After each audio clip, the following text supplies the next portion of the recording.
Bienvenue, vous écoutez Azimut. Ici, on parle orientation avec les parents qui s'intéressent à l'orientation scolaire de leurs ados. Azimut s'appuie sur des dizaines de spécialistes de l'orientation pour vous informer et vous conseiller. Vous pouvez retrouver l'ensemble des contenus, classés par rubrique et par situation, sur notre site azimut-orientation.com. Et surtout, n'oubliez pas de vous abonner à notre newsletter. Bonne écoute. Bonjour à tous, je suis Perrine et je vous retrouve pour un nouvel hebdo de l'orientation en date du 21 mai 2024. Vous êtes parents d'élèves en première ou en terminale, alors vous n'êtes pas sans savoir que dans quelques semaines, votre enfant va passer les épreuves du bac. Que ce soit les épreuves anticipées de français en première ou les épreuves de spécialité et de philosophie en terminale, sans oublier le grand oral. Il est fort probable que vous n'ayez pas de place dans le programme de révision de votre enfant.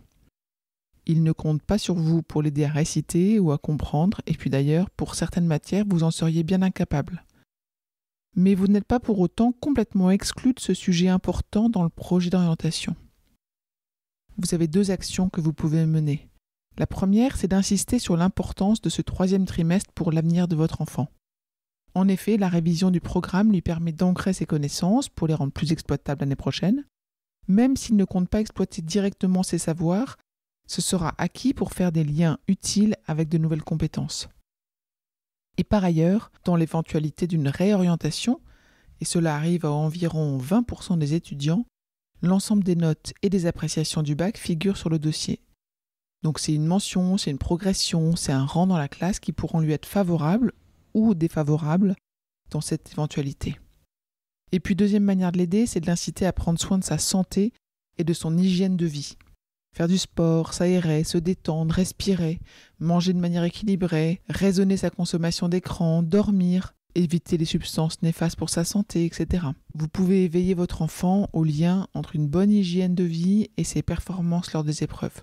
Ça lui sera utile de nombreuses années et je vous donne rendez-vous dans les notes de l'épisode pour quelques liens vers ces sujets. Deuxième sujet dont je voulais parler avec vous aujourd'hui, c'était le lien entre passion et orientation.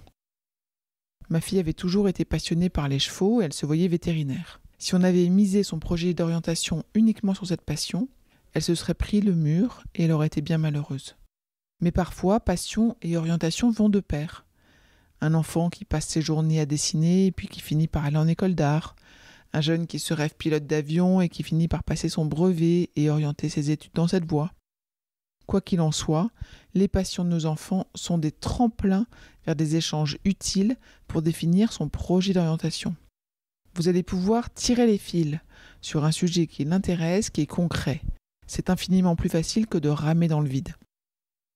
Alors selon vous, est-ce qu'il faut faire de sa passion son métier ? C'est un sujet que nous abordons et pour lequel je vous mettrai les liens dans les notes de cet épisode. J'attire votre attention sur 3 secteurs qui sont également souvent liés aux passions ou même aux vocations qui ont été exploités par notre communauté d'experts. Il s'agit des métiers du cheval, des métiers de la vigne et des métiers de la santé et du social. Et puis il y en a plein d'autres. Troisième sujet, et là c'est la suite de notre sujet de la semaine dernière sur les motivations, car en effet, pendant 3 semaines, nous passons en revue quelques axes qui vous permettent d'accompagner votre enfant dans la connaissance de lui-même. Cette semaine, on va parler des talents. Aristote disait « Là où vos talents et les besoins du monde se rencontrent, là se trouve votre vocation ». Parce que connaître ses talents, c'est une quête de longue haleine avec un vocabulaire à acquérir. Nos adolescents ont peut-être des talents évidents, alors artistiques, musicaux, d'organisation, de projection en 3D, de créativité. Mais il est possible qu'ils soient également empêchés de les révéler à cause du manque de confiance en soi, du regard des autres et puis de la peur d'oser prendre sa place. Pour illustrer ces talents incomplets, je me plante devant vous. J'ai beaucoup de talents, dont l'estime de soi, et pourtant, je me souviens que mes parents avaient réussi à me lister spontanément uniquement un talent, c'était bon fond. Bon, il est vrai qu'à l'adolescence, les attitudes rebelles peuvent cacher les talents. Et puis soudainement, à 47 ans, j'ai découvert une autre façon d'exploiter ma créativité que j'avais jusqu'alors réservée aux stratégies en entreprise. Je n'avais rien à prouver à qui que ce soit. Je me suis retrouvée avec un talent artistique. Pour les plus curieux, allez voir le site perinsee.com ou Perrine Déchire sur Instagram. C'est moi aussi. Comme quoi, la quête des talents est vraiment un exercice infini et si réjouissant à mener. Là encore, Azimut vous propose une série de contenus pour vous guider pas à pas, concrètement, vers le lien entre talent et orientation. Info de dernière minute. Avant les incompréhensions et le stress générés par les réponses des formations sur Parcoursup, vous, parents d'élèves en terminale ou en réorientation, entraînez-vous.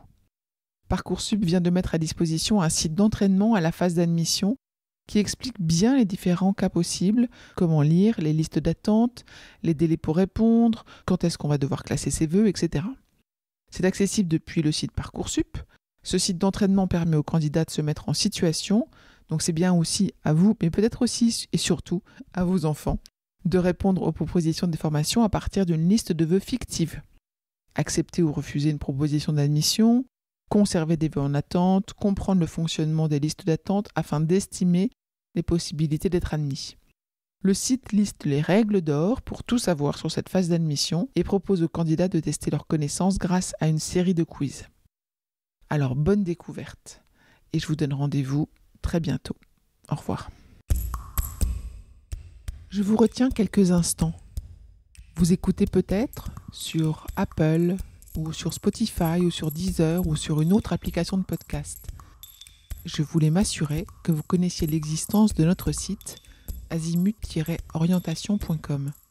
Sur ce site, les contenus sont organisés par thématique et par situation. Ceux qui connaissent adorent et utilisent notre moteur de recherche, ce qui leur permet d'aller chercher directement le bon contenu qui correspond à leur problématique. Je vous encourage à vous y connecter et n'oubliez pas de vous inscrire à notre newsletter. Merci de votre fidélité et à bientôt.